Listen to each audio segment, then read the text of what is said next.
Make Shahi Paneer today, and this is a request from my mom. So here we go. So Shahi Paneer, most important.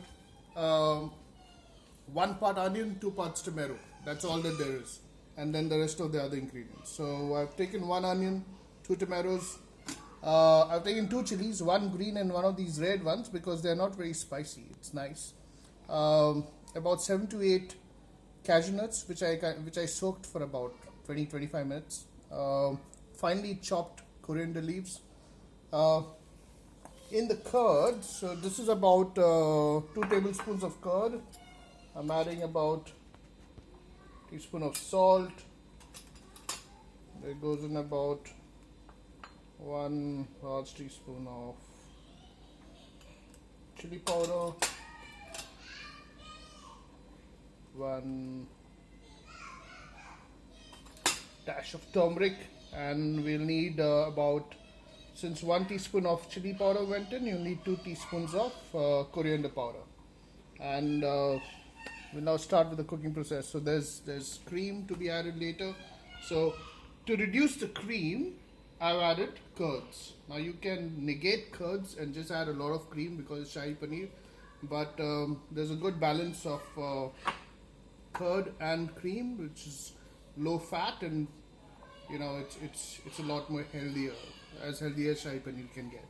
And then some paneer, this is frozen paneer. If you have fresh paneer, it's best, but the frozen paneer is just soaked in water for some time for it to soften up. And this is the garam masalas which we're going to add into the oil. So there's cinnamon stick, jawitri. There are about 5 to 6 pods of your cardamom, some cloves, and I've just taken about half a teaspoon of coriander seeds, just to give that texture to it. We'll start now with the cooking process. Alright, so we're going to start now. The pan's hot. We're going to add about 2 large teaspoons of ghee, which always goes best with any gravy.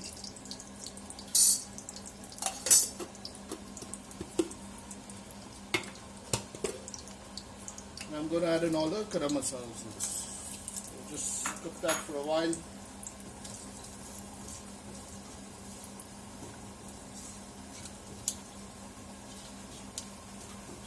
Once you get nice aroma coming out of this,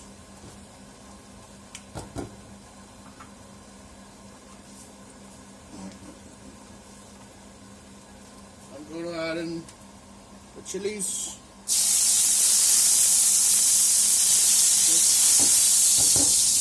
And then goes in the onions.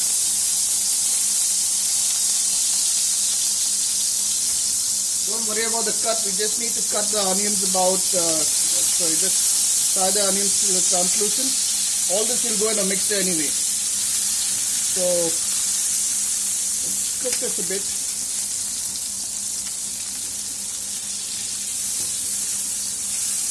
You don't need to brown the onions, very important. Once they get a little bit transparent, you need to add the tomatoes in it. And you're not going to fry the tomatoes also a bit. Just give it about a minute with the onions and tomatoes, and then let it cool down, and it goes into the mixer.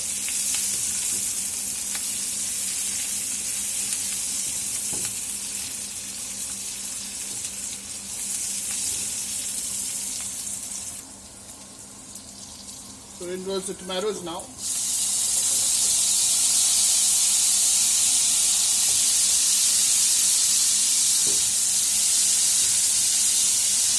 Now also add the cashew.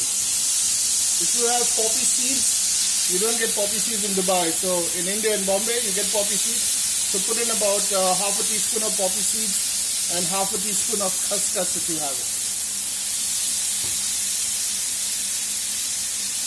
So we're going to fry this a bit, and once the tomatoes get just a little cooked, we'll let it cool down and it goes into the mixer. So we'll be back. So you see the onions are still translucent. The tomatoes are cooked a bit, so the skin's coming off, and we'll now let this mixture cool. So once it cools down, we'll put it into the mixer. So what I'm doing is that I'm just skinning the tomato. So I don't want these, skin. So when you make the, when it goes into the mixer and becomes into a thick paste sauce, then you don't want this kind of into it, or you can strain it later. But I'm just getting it out now so that I don't have to strain it. All right. So 2 tablespoons of ghee.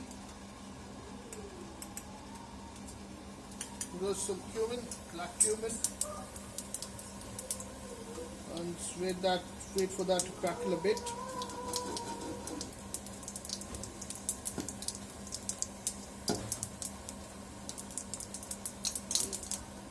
About a teaspoon of ginger garlic paste. Just go a little.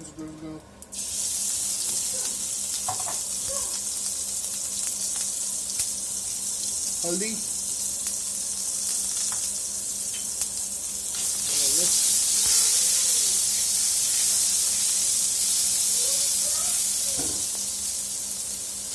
I took 1 red chili, soaked it a bit, de-seeded it, and that goes in.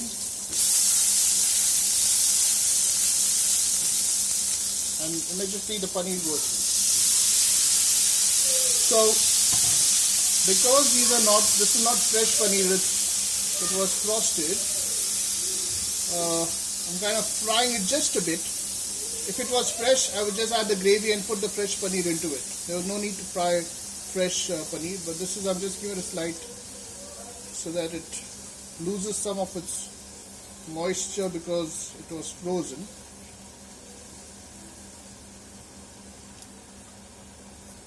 So let this fry a bit. Immediately it released, you see it's released a lot of water. So we'll just let this fry a bit, let it soften up a bit. Paneer is nice and soft now, and this is the time when we add our paste to it.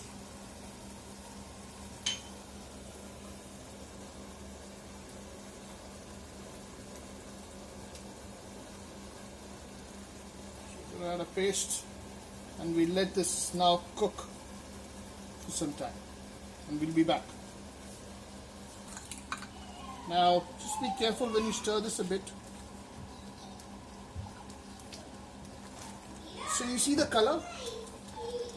Now I had also added the chopped coriander into this, so that's why you got this slightly greenish color.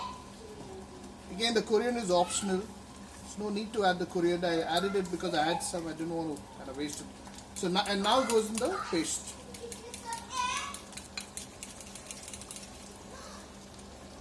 So this is the curd and the spices that went into it.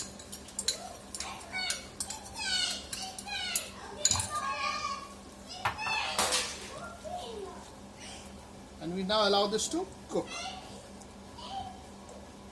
We'll know that the gravy is cooked when it releases oil. So you'll see a bit of oil layer floating on top. And we'll be back. There's a little trick with the tadka. There we go. Okay, so you see the oil now come out, which means that the curds have kind of released the oil along with the onions, and it's now thick because you also have the cashew paste in it. So what gives it the thickness is the curd, the onions, and the cashew paste. So now that the oil is released just a bit, I'm going to get it off the stove, and I'm going to add about some cream into it. So say roughly about a tablespoon and a half of cream. Now I'm using cooking cream. So give this a stir.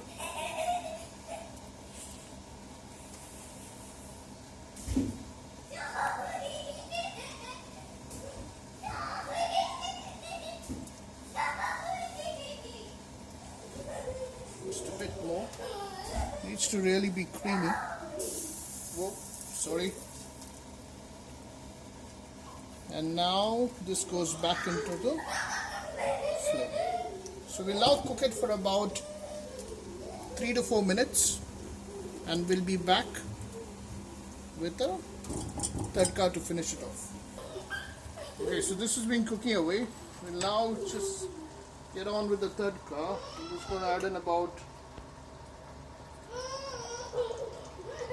nice little 1.5 teaspoon of ghee again. Lots of ghee going into this.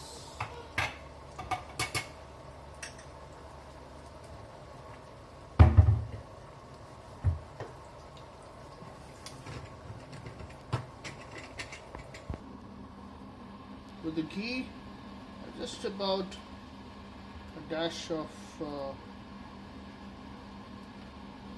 chili,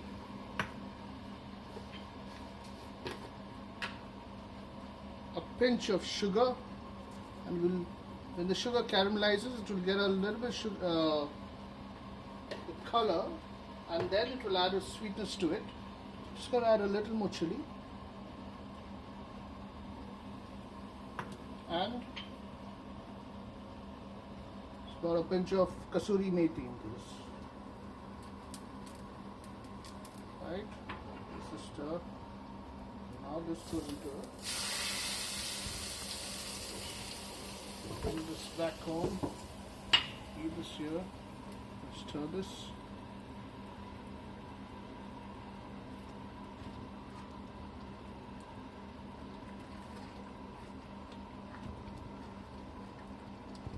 Ended up with some kasuri methi again on top.